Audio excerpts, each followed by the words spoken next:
नाज़रीन, चीन और ईरान का जो इत्तेहाद है वो बड़ी तेजी के साथ आगे बढ़ रहा है, क्योंकि जो इजराइल और अमेरिका ने मिलकर ईरान के ऊपर हमला किया है, ये कोई मामूली इवेंट नहीं था। इस इवेंट के बाद जाहिर बात है बहुत सारी तब्दीलियां तेजी के साथ रूनुमा हो रही हैं, और ये जो पुरानी अंडरस्टैंडिंग थी और पुरानी एस्टिमेट था वो तो अब खत्म हो गया है। अब किसी भी मुल्क पर किसी भी वक्त कहीं भी हमला हो सकता है। अब आप इस चीज को रूल आउट नहीं कर सकते। तो ये दुनिया की नई रियलिटी है, जिसमें एक तरफ हम गजा देख रहे हैं, एक तरफ हम ये देख रहे हैं कि वो बगैर किसी जवाब के ईरान के ऊपर आकर किसी भी सॉवरेन नेशन के ऊपर आकर हमला कर देंगे। तो साम्राज्य है वो पूरी अपनी एरोगेंस के साथ और अपने पूरे तकब्बुर के साथ जो वो नेशन आफ्टर नेशन जो उसको निशाना बना रहा है। तो इसलिए अब जिस के साथ खड़े होना है वो भी तेजी के साथ कॉपरेशन बढ़ा रहे हैं। और एशिया में, एशिया की सबसे बड़ी पार जो है वो चाइना, ठीक है, और दुनिया की भी सेकंड मोस्ट जो बड़ी पार है वो चाइना है। तो यहां पर जो एशिया के मुल्क हैं वो चीन की तरफ देख रहे हैं, और चीन भी जो है वो उनके साथ ताल्लुकात को आगे बढ़ा रहा है। तो ईरान और चाइना की फाइटर जेट्स के हवाले से, एयर डिफेंस के हवाले से बड़ी डील्स जो है वो सामने आ रही हैं। जाहिर बात है वो ईरान की पावर के हवाले से गेम चेंजर साबित हो सकती हैं। साथ एक बड़ा वाकया यह हुआ है कि नेटो की जानब से चाइना को धमकी लगाई गई है। नेटो जो है वो बुनियादी तौर पर उसका फोकस सोवियत यूनियन रहा है, लेकिन अब ये चाइना के साथ भी नेटो जो है वो फड्डा ले रहा है, पंगा ले रहा है। तो ये मामला यहां पर भी खराब हो रहा है। चाइना का बड़ा सख्त रद्दमल गया है। तो ये नेटो और चाइना का सिलसिला, और फिर चाइना का ईरान के साथ ताल्लुक, इसमें क्या यानी कि लिंक है। जैसे कि यूक्रेन की जंग की वजह से रशिया ईरान के करीब हुआ, नॉर्थ कोरिया के करीब हुआ। तो अब ये जो नेटो का फड्डा पड़ गया है चाइना के साथ, तो इससे चाइना के जो रिलेशंस है ईरान के साथ, नॉर्थ कोरिया, ग्लोबल साउथ, उसके ऊपर क्या असर आएगा ये भी आपके सामने रखेंगे। ईरान ने अपनी जो एयर स्पेस है उसको बंद किया हुआ है, अब जो वेस्टर्न पार्ट्स हैं वहां पर बंद किया हुआ है। और साथ ये खबर आ रही है कि जो न्यूक्लियर साइट्स हैं वहां पर ईरान ने काम शुरू कर दिया है, और यूरेनियम की जो अफजूदगी है उस हवाले से भी रिपोर्ट्स सामने आ रही हैं। ये तमाम अपडेट्स आपके सामने रखेंगे। नाज़रीन, ईरान और चीन जो है वो तेजी के साथ करीब आ रहे हैं, और ये वाज़ेह है कि एशिया में जो जंग छिड़ चुकी है उसका मरकज जो है वो चीन है। और अभी जो एससीओ की मीटिंग हुई है जो बड़ी रेयर थी, जिसमें डिफेंस मिनिस्टर्स को बुलाया गया, हालांकि एससीओ एक इकोनॉमिक फोरम है लेकिन उसमें डिफेंस मिनिस्टर्स को बुलाया गया, तो उसका जो एलामिया सामने आया उसमें जो डिस्कशंस हुई, जो डिबेट्स हुई, जो डायरेक्शन तय की गई, उसमें खुलकर यह बात रखी गई कि मल्टी पोलर जो वर्ल्ड ऑर्डर है उसकी तरफ जो है वो बढ़ा जाएगा। यूनिपोलर वर्ल्ड ऑर्डर को किसी तौर पर तस्लीम नहीं किया जाएगा। तो चाइना ये बात वाजे कर रहा है कि वो इसी डायरेक्शन के अंदर जो है वो आगे बढ़ेगा। अब नाज़रीन, ये कंफर्म रिपोर्ट्स आ रही हैं कि चीन और ईरान ना सिर्फ फाइटर जेट्स की डील करने जा रहे हैं, जो बहुत बड़ा, यानी ये बहुत बड़ी डील होने जा रही है ना। चीन किसी को इस तरह से फाइटर जेट्स जो है वो सेल तो नहीं करता है, तो चीन जो है वो ईरान को फाइटर जेट्स देने जा रहा है, और ना सिर्फ फाइटर जेट्स देने जा रहा है बल्कि एयर डिफेंस भी देने जा रहा है। ये एक बड़ी डील जब सामने आ रही है, मैं आपके साथ शेयर करता हूं। और इस डील के साथ बहुत सारी मजीद चीजें बदलने जा रही है, और ईरान की ताकत में भी इजाफा होने जा रहा है। द नेशनल की खबर देखिए, Iran is preparing to buy new air force from China, और फिर वो कह रहे हैं this is a good deal for both sides. दोनों के लिए यह डील बड़ी अच्छी होने वाली है। वो कैसे? It will enhance China's weapon export market. एक तो ये चीन के लिए फायदा यह है कि उसकी जो एक्सपोर्ट मार्केट है असलहा की, उसमें इजाफा होगा, and give Iran considerably new capabilities. और दूसरी तरफ ईरान को यह फायदा होगा कि उसकी सिग्निफिकेंट इजाफा होगा उसकी एयर कैपेबिलिटीज के अंदर। और जाहिर बात है जो मौजूदा उसकी एयरफोर्स है वो तो बहुत ही आप कह लें कि सामना नहीं कर सकती, और इसीलिए इस पूरी जंग में ईरान की एयरफोर्स तो कहीं इस्तेमाल हुई नहीं है, उनका एक जंगी त्यारा उड़ा भी नहीं है, तो मिसाइल पावर के साथ सारा उन्होंने सामना किया। लेकिन अगर ये एयरफोर्स भी आ जाती है, ये J-10C जो है ये 4+ जनरेशन के हैं, और ये F-35 का सामना कर सकते हैं। और अगर J-10C ने इनके F-35 को गिरा दिया तो फिर क्या होगा? अब ये बड़ा मसला यहां पर पड़ने जा रहा है, ठीक है ना। अगर J-10C ने F-35 गिरा दिया तो फिर तो J-10C की और ज्यादा डिमांड दुनिया में बढ़ने जा रही है, फिर अमेरिका क्या करेगा? तो ये मसला बड़ा कॉम्प्लेक्स होने जा रहा है। Iran plans to buy Chinese J-10C instead of Russian Su-35। अब वो रशिया के साथ डील तो हो गई है, लेकिन चूंकि वहां से डिलीवरी नहीं हो रही, तो अब ईरान ज्यादा फोकस चाइना के ऊपर कर रहा है। रशिया के साथ भी मामला आगे बढ़ रहे हैं, लेकिन अब ईरान ये कह रहा है कि Su-35 से पहले चाइना से ये जंगी तैयारी खरीद लिए जाए, क्योंकि वहां से डिलीवरी लेट है। Iran bets on China's J-10C to counter Israel F-35 might. ये F-35I आगे लिखा हुआ है, तो ये F-35I यानी इजराइल, ये इजराइल स्पेशल एडिशन उन्होंने इनके लिए दिया था। Iran pivots to China J-10C jets to consider Israel's air power after failed Su-35 deal with Russia aiming to reviving its aging air force and Gulf tensions। अब वो यहां पर मीडिया लिख रहा है कि वो Su-35 वाली डील जब वो कहीं फेल हो गई है। जाहिर बात है वो फेल नहीं हुई है, लेकिन वो डिले है। जब आपके ऊपर हमला हो गया है और फिर भी वो डिलीवरी नहीं पहुंची, तो फिर आपको जल्द से जल्द कोई और इंतजाम करना है, तो इसलिए वो अभी डिले है। तो देखते हैं वो कब डिलीवरी आती है। लेकिन वो भी यानी ईरान उसको कैंसिल नहीं कर रहा है, वो एक नई डील कर रहा है। जब Su-35 आने होंगे वो भी बहरल वो ईरान पुश कर रहा होगा रशिया को कि वो डिलीवरी करे। In addition to J-10 fighter jets, reports indicate that Iran is negotiating to purchase Chinese HQ-16 air defence system. ना सिर्फ फाइटर जेट्स बल्कि अब यह खबर है कि चाइना से ईरान एयर डिफेंस सिस्टम भी खरीदने जा रहा है। और HQ-16 जो है ये medium range anti aircraft missile system है और ये इंगेज करता है एयरक्राफ्ट को, क्रूज मिसाइल्स को, हेलीकॉप्टर्स को और ड्रोन जो हैं उनको गिरा सकता है at the range of 40 kilometres day और night in all weather conditions. तो बहरहाल देखें, चाइना तो बरहराज किसी के साथ जंग लड़ रहा है, तो इस तरह की जो जंगें हैं उसमें अगर चाइनीज टेक्नोलॉजी खुलकर इस्तेमाल हो रही है, मतलब होने जा रही है, तो जाहिर बात है अगर चाइनीज टेक्नोलॉजी अमेरिकी टेक्नोलॉजी को शिकस्त दे देती है तो फिर दुनिया में एक और बड़ी तब्दीली आने वाली। तो ये जो जंगें होंगी उसकी कई डायमेंशंस होंगी। उसमें एक तरफ तो वो दोनों मुल्क आपस में लड़ रहे होंगे, लेकिन दूसरी तरफ जो है वो चाइनीज टेक्नोलॉजी वर्सेस जो वेस्टर्न टेक्नोलॉजी है उसका भी आपस में जो है वो सामना हो रहा होगा। तो ये वाली सूरत हाल है। अब चीन का यह करना क्यों जरूरी है, और इससे भी ज्यादा चीन जाएगा अपने इत्तेहादियों के साथ। इसको जरा एक और खबर के साथ मिलाकर देखिए कि चाइना जरूर ईरान के साथ जाएगा, बाकी मुल्कों के साथ जाएगा। नेटो के साथ चाइना का फटा पड़ गया। नेटो के जो सेक्रेटरी जनरल हैं उसने चाइना को धमकी लगाई है। जरा पहले हेडलाइंस देखिए। Euro news, NATO can not be naive. Naive होता है कि बेखबर हो जाना और बिल्कुल आंखें बंद कर लेना। अबाउट चाइनाज आर्म्स बिल्डअप, चीन का जो आर्म्स बिल्डअप है उससे हम अब आंखें हटा नहीं सकते हैं। अब हमारे निशान के ऊपर चीन है। NATO is preparing for war against China. NATO Secretary General stated that China's significant military expansion has increased the likelihood of conflict regarding Taiwan।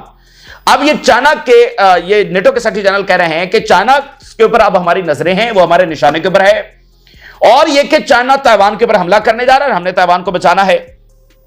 If China were to take action against Taiwan, अगर China Taiwan के खिलाफ जाता है, there is a genuine chance that Beijing would encourage Russia to instigate issues in Europe. अच्छा, अब ये पूरी एक जंग है जो चाइना के ऊपर मुसल्लत की गई है, ऐलान जंग है।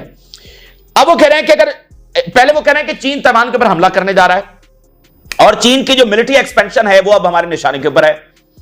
अच्छा, चाइना अगर ताइवान के ऊपर हमला करने जा रहा है तो नेटो का सेक्रेटरी जनरल ये कह रहा है कि फिर चाइना रशिया को पुश कर रहा है कि वो यूरोप में मजीद मसाइल छेड़े, यानी यूरोप में मजीद मुल्कों के ऊपर हमले करे, मजीद इश्यूज यहां पर क्रिएट हो ताकि हमारी नजर उधर ना पड़े, thereby distracting NATO's focus and resources, ताकि नेटो यहीं फंसा रहे और चाइना की तरफ ना जा सके।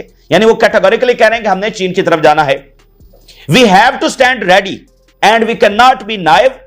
We have to be clear on this and this is why the extra defense spending issue is important।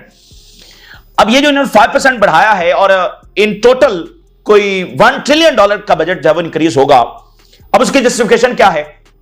भाई आप ये बजट जो है वो किसी आसमानी ताकत से लड़ने के लिए जब वो बढ़ा रहे हैं, किससे लड़ना किससे है? दूसरे प्लेनेट से एलियंस आ रहे हैं, लड़ना किससे है? तो वो अब एक खतरा क्रिएट कर रहे हैं कि देखें चाइना हमारे लिए बड़ा खतरा है, अब रशिया दूसरे यूरोपियन मुल्कों के ऊपर भी हमला करने जा रहा है, तो इसलिए बजट बढ़ाना बड़ा इंपॉर्टेंट है। और वो यानी बड़ी इंपॉर्टेंट बात है। देखें, नेटो जो है वो तो चीन से नहीं लड़ा है। नेटो जब से बना है और आज तक नेटो की लड़ाई सोवियत यूनियन और बाद में रशिया से है। चाइना तो ना कभी पहले बड़ी पार था और ना चाइना से फटा था। ये तो चाइना के साथ अब वो ऐलान जंग कर रहे हैं कि हम चाइना के ऊपर भी नजर रखेंगे, चाइना को भी कंटेन करेंगे, और साथ वो कह रहे हैं कि भाई ये दोनों मिलकर हमला करने जा रहे हैं। तो आप देखना, आप ये कह रहे हैं कि चाइना आपके लिए खतरा है, तो इसका मतलब आप उसके खिलाफ इकदाम करने का जवाब बना रहे हैं ना। जैसे कहते हैं ईरान खतरा है हमारे लिए, तो हमला कर दिया। तो चाइना को खतरा डिक्लेयर करना इट्स मीन कि आप उसके खिलाफ अब इकदाम करने की बात कर रहे हैं। और जो आप डिफेंस स्पेंडिंग बढ़ा रहे हैं उसमें भी आप ये जवाब रख रहे हैं कि हम चाइना की वजह से बढ़ा रहे हैं। ये तो बड़ा क्लियर वार्निंग और क्लियर ऐलान जंग है। ताइवान का मीडिया, यूरोपीय union and NATO must better prepare for joint Russia and China attack, says NATO secretary general. ये अब ताइवान का मीडिया इसको कोट कर रहा है कि रशिया और चाइना जो है वो ज्वाइंट अटैक करने जा रहे हैं। रशिया जो है वो यूरोप के ऊपर अटैक करेगा और चाइना जो है वो ताइवान के ऊपर अटैक करेगा। Newsweek, China reacts to the massive NATO warning. तो अब ये वाला मामला है, यानी चीन को इस बात का बड़े अच्छे तरीके से बताया कि अगर आज वो इन इत्तेहादियों के साथ खड़ा नहीं होगा तो कल को चाइना के साथ खड़े होने के लिए कोई इत्तेहादी नहीं बचेगा। चाइना बिल्कुल आइसोलेट होगा और अकेला होगा और उसको कंटेन कर लिया जाएगा। यानी अगर ईरान, देखे ना, ईरान अगर फॉल हो जाता तो यहां पर अमेरिकन आकर बैठ जाते, तो ये जो सारा इलाका है यहां पर, तो फिर अमेरिका आगे वो अफगानिस्तान से एयरबेस से दोबारा से मांग रहे हैं। ट्रंप ने बात की, ठीक है, साथ पाकिस्तान के साथ अभी वो, अब देखना ट्रंप कितनी तारीफें कर रहा है पाकिस्तान की। अचानक उसको याद आ गया, अचानक उसको पाकिस्तान, ट्रंप जैसा बंदा, ठीक है, वो यूरोपियंस बड़े बड़े हुक्मरान से, जब वो फ्रांस के सदर को कहता है ये शोखा है, और कहता है पाकिस्तानी जो लीडरशिप है क्या समझदार है, क्या जबरदस्त है, इसके क्या जबरदस्त लोग हैं। ट्रंप जैसा बंदा ये बात क्यों करेगा? तो ये सारी कैलकुलेशन यहां पर है कि वो चाइना को कंटेन करना है। इधर ईरान पर हमला, साथ अफगानिस्तान से बेसिस, साथ पाकिस्तान, उसको वो अपने कैंप में लाने की जब वो कोशिश कर रहे हैं कि ये पूरी तरह से चाइना के कैंप में ना जाए, उसकी तारीफें जब शुरू हो गई हैं। तो चाइना को बताया कि अगर आज वो इन मुल्कों की मदद नहीं करेगा तो कल को चाइना के साथ खड़े होने के लिए कोई नहीं बचेगा। अल्टीमेटली उनका टारगेट चाइना ही है, इसलिए चाइना का आना यहां पर हर सूरत में तय है और वो हर सूरत के अंदर आ रहा है। और नेटो ने एक ऐलान जंग वो चीन के ऊपर कर दिया है। तो बात यह है कि ईरान कोई वीक स्टेट नहीं है, उसने इकलौते अकेले इजराइल और अमेरिका का सामना किया और कोई इस्लामी मुल्क की सारी तारीख में अकेला सामना कर ही नहीं सका इजराइल और अमेरिका का। यह हिस्ट्री में नहीं है कि इजराइल और अमेरिका किसी मुल्क के ऊपर हमलावर हुए हों और उनका मकसद रिजीम चेंज हो और रिजीम चेंज ना हुआ हो। अफगानिस्तान में हुआ, इराक में हुआ, शाम में अभी वो रिसेंटली कामयाब हुए, और लिबिया के अंदर उन्होंने किया। जहां जहां पर उन्होंने चाहा है वो रिजीम चेंज उन्होंने किया है।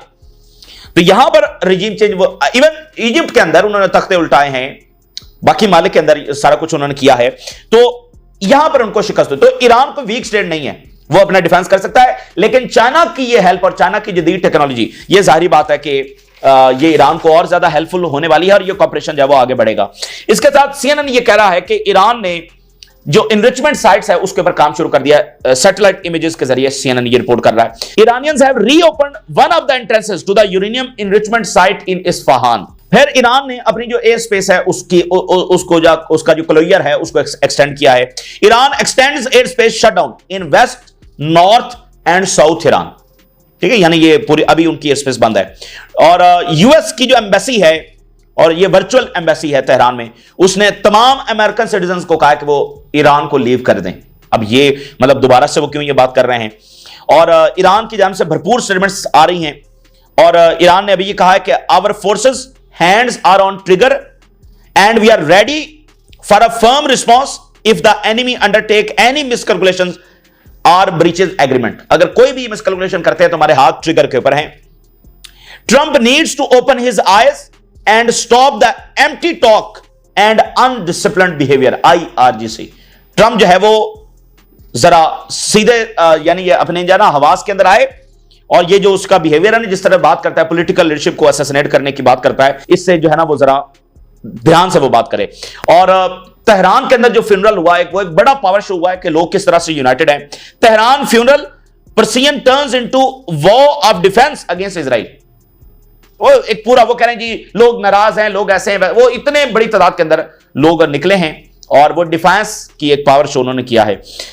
अच्छा, अब जो रवांडा और कांगो की जो डील हुई है, जिस पर ट्रंप साहब दोबारा से ढोल पीट रहे हैं कि देखा मैंने नारा लगाया था जंगे खत्म करने का और मैं जंगे खत्म करवा रहा हूं। जरा उसकी हेडलाइंस तो देखिए, हेडलाइन जरा देखिए। Trump boost lot of minerals access after Rwanda DRC peace deal, democratic Republic of Congo DRC। क्या ट्रंप जो है वो किसके ऊपर, ट्रंप का फोकस किसके ऊपर है? लॉट ऑफ मिनरल्स के ऊपर। The agreement enable cooperation between our countries to establish peace and peace, तो फिर होता है ना हर जगह पर, इजराइल भी पीस ही कर रहा है। इजराइल जो कुछ कर रहा है वो पीस ही कर रहा है। असल बात, ensure the success of investments in the region, resources तक इन्वेस्टमेंट और एक्सेस दी जाएगी। ठीक है, तो अब यानी कि मसला क्या है? मसला यह है कि जो भी ये कुछ कर रहा है ये गुड फेथ में नहीं कर रहा। यानी एक लीडरशिप ऐसी आती है जो वाकईतन यह नारा लगाती है कि मैंने जंगें रोकनी है। यहां पर क्या हो रहा है? यहां पर गुड फेथ में चीजें नहीं हो रही हैं, बल्कि जहां पर उनको जो सूट करता है वो वैसा कर रहे हैं। अब यहां पर रवांडा का उन्होंने ये डील करवाई है, लेकिन उनका असल जो फोकस है वो मिनरल्स के ऊपर है। जिस दिन वो मिनरल्स निकाल लेंगे उसके बाद कोई फर्क नहीं पड़ता कि यहां पर क्या होगा। ठीक है, यानी कि दो सबसे बड़ी जंगें हैं, गजा की जो जारियत है और यूक्रेन, उसमें ये बंदा फेल हो चुका है। और यूक्रेन इधर गजा का तो सीज फायर हो गया था और दोबारा इसने ग्रीन लाइट दी, तो इसका ताल्लुक जो है वो किसी जंगे रोकने या अमन से नहीं है। अभी आप जरा नोट करें, ये जो इसने नेटो का डिफेंस बजट बढ़ाया है, ये आगे चलकर अमन करेगा? मतलब जेब में पिस्तौल रखकर अमन होता है? आप इतना जो असलहा बजट बढ़ाया जा रहा है, प्रोडक्शन की जा रही है, भाई ये आगे चलकर जंगे ही छेड़ेगा ना। रशिया ने इसको डिक्लेयर किया अपने लिए थ्रेट, और चाइना ने अपने लिए थ्रेट डिक्लेयर किया, तो वो अपने इकदाम करेंगे, तो ये मजीद असला प्रोडक्शन जंगे छेड़ेगी मजीद। यानी ये कह रहा है कि मैं अमन करवा रहा हूं, देखें मेरे टाइम पर कोई जंग नहीं हो रही। तो इसकी जो पॉलिसी है, जैसे इसके पिछले टेन्योर में जो पॉलिसीज थी, उसने आज की जंगें छेड़ी। ईरान की न्यूक्लियर डील से निकलना, यरूशलेम को कैपिटल बनाना, उसने ये दो जंगें छेड़ी। तो इसी तरह ये वाली जो पॉलिसीज हैं, ये आने वाले टाइम में मजीद जंगें छेड़ने वाली हैं। और फिर आप देखिए, यूरोप का मुल्क जो है वो, मतलब उनकी अपनी कोई पॉलिसी नहीं है। यूरोपियन कंट्री जो हैं वो ये जो बजट बढ़ा रहे हैं, वो अमेरिकन कंपनी से असला खरीदेंगे। तो ये सारा पैसा जो ये बढ़ा रहे हैं, ये अमेरिकन कंपनीज और अमेरिकन गवर्नमेंट की जेब में जाएगा, और इसी को पुतिन ने एड्रेस किया है। अब ये जो सारा पैसा यूरोपियंस बढ़ाएंगे, यानी ये 1% से 5% जीडीपी लेकर जा रहे हैं, तो ये कहां से पैसा निकालेंगे? एजुकेशन से, वेलफेयर प्रोग्राम से, इधर उधर से पैसा निकालेंगे। इसी को पुतिन ने एड्रेस किया है। उन्होंने कहा कि we spend trillions on ourselves, हमने ट्रिलियंस अपने लोगों के ऊपर, अपने ऊपर खर्च किए, ऑन आवर लव्ड वंस, अपने प्यारों के ऊपर, and relatives, and they will spend their 5% on purchases from USA, Putin. और ये जो सारे अपने ट्रिलियंस हैं, ये खर्च करेंगे अमेरिका से असला खरीदने पर। ठीक है, तो ये यूरोप को जो है वो सोचना चाहिए। और इस वक्त यूरोप के जरा मसाइल तो देखिए, आज जो ताजा तरीन खबर आ रही है वो एक और सबूत है कि ये कब तक इसराइल को सपोर्ट करेंगे और ये किस डायरेक्शन के अंदर जा रहे हैं। अब जनाब अली, यहां पर खबर यह आ रही है कि फ्रांस और बर्तानिया आपस में जो इमिग्रेंट्स हैं उसके हवाले से एक डील कर रहे हैं। ये दोनों मुल्क इस वक्त इमिग्रेशन की वजह से बहुत ज्यादा परेशान हो चुके हैं, और यहां पर फार राइट जो है वो इमर्ज कर रहा है और इन लीडरशिप को शदीद तरीन परेशानी का शिकार हो गया। अच्छा, लेकिन इनकी डील की वजह से जो बाकी कंट्रीज हैं वो परेशान है। अब जरा खबर देखिए, southern European unhappy with France UK migrant swap talks. Several EU countries have expressed concern regarding a potential France UK immigrant relocation deal, which could see other European Union countries having to host relocated migrants. अब यहां पर ये deal कर रहे हैं कि जिसमें migrants जो है वो एक्सचेंज किए जाएंगे, और उसमें इटली, स्पेन, ग्रीस, माल्टा और साइप्रस, इन्होंने बाकायदा तौर पर जो ऑब्जेक्शन है वो रेज किया है, और यूरोपीय यूनियन के कमीशन यानी प्रेसिडेंट उसको खत लिखा है कि हम किसी तौर पर ये कबूल नहीं कर सकते। और इस रेलोकेशन में क्या होगा? इसमें यह होगा कि यूके जो है वो डिपोर्ट करेगा अनडॉक्यूमेंटेड जो माइग्रेंट्स है, जो फ्रांस से क्रॉस करते हुए, जो इंग्लिश चैनल है फ्रांस और बर्तानिया के दरमियान जो इंग्लिश चैनल है, यानी जो समुद्री रास्ता है, वहां से जो क्रॉस करते हुए बर्तानिया में आए अनडॉक्यूमेंटेड जो माइग्रेंट्स है, उसको वो उधर करेगा डिपोर्ट। और फ्रांस जो है वो वहां से जो इमिग्रेंट्स उनको बर्तानिया की तरफ भेजेगा, London would accept migrants from the France who qualify for entry under the UK family reunification scheme. बदले यानी बर्तानिया उधर भेजेगा फ्रांस की तरफ, और फ्रांस जो है वो माइग्रेंट्स जिनकी फैमिली इधर है या उनका कोई लिंक है, तो जो बर्तानिया का कानून है रीयूनिफिकेशन ऑफ फैमिली, उस स्कीम के तहत फ्रांस से लेगा माइग्रेंट्स। लेकिन इसमें मसला यह है कि इटली, ग्रीस, स्पेन, साइप्रस और बाकी मालिक वो परेशान है कि ये ऐसे थोड़ी होगा कि ये आपसी तबादला होगा। ये तो वहां से होकर, मिसाल के तौर पे बर्तानिया किसी को कबूल नहीं करता, मतलब उधर से फ्रांस ने सारे निकाल दिए और बर्तानिया सबको कबूल नहीं कर रहा, तो वो फिर किधर जाएंगे? वो स्पेन में आएंगे, इटली में आएंगे, बाकी मुल्कों में आएंगे। और इसी तरह से जिनको फ्रांस कबूल नहीं करेगा वो बाकी मुल्कों में आएंगे। तो आप तो दोनों निकाल रहे हो, तो आएंगे तो ये हमारे मुल्कों में। तो ये रिपोर्ट आपके सामने रखने का मकसद क्या है कि ये दो सबसे बड़े मुल्क है फ्रांस और बर्तानिया, ये भी अब माइग्रेशन के इशू की वजह से इतने ज्यादा परेशान हो चुके हैं, तो बाकी मुल्कों का क्या हाल होगा। तो यूरोप जो है वो क्राइसिस अंडर क्राइसिस बढ़ता चला जा रहा है, उसमें धंसता चला जा रहा है। सबसे बड़ा माइग्रेशन, इकोनॉमी, ये सारे इश्यूज उनके हैं। इसमें कब तक वो मिडिल ईस्ट की जंगों को फंड करेंगे, और उनका सॉफ्ट में जिस तरह तबाह हो रहा है, और मिडिल ईस्ट में जंगें होंगी तो मजीद माइग्रेशन होगी। तो इसलिए ये बड़े इश्यूज हैं। और जरा आज की खबर एक और देखिए, extreme heat wave hits Europe with temperature expected up to 44 degree centigrade. अब यूरोप में ये क्लाइमेट का मसला भी खड़ा हो गया है। अब आप देखें ना कि टेंपरेचर 44 डिग्री सेंटीग्रेड और हीट वेव वहां पर आने जा रही है। तो यूरोप इतने क्राइसिस और लोग परेशान और आगे पीछे, तो इसलिए यूरोप को ना ही ये जंगें शूट करती हैं, ना ही जो ये अनचेक्ड सपोर्ट इजराइल की वो कर रहा है और अपना सॉफ्ट इमेज तबाह कर रहा है, ये उसको सपोर्ट करता है। तो बहरहाल यूरोप को सोचना है, ईरान अपना दिफा करेगा, फलस्तीनी आखिरी हद तक लड़ते रहेंगे, और इजराइल माइनॉरिटी में होते हुए मेजॉरिटी पर कभी रूल नहीं कर सकता। और 100 साल हो गया, बहुत अरसा हो गया। तो यूरोप को सोचना है कि इजराइल के चक्कर में वो अपना मजीद कितना नुकसान करवाएगा। ये ताजा तरीन सूरत हाल है जो आपके साथ शेयर किया। आपने राज लगा करें, इजाजत दीजिए, अल्लाह हाफिज।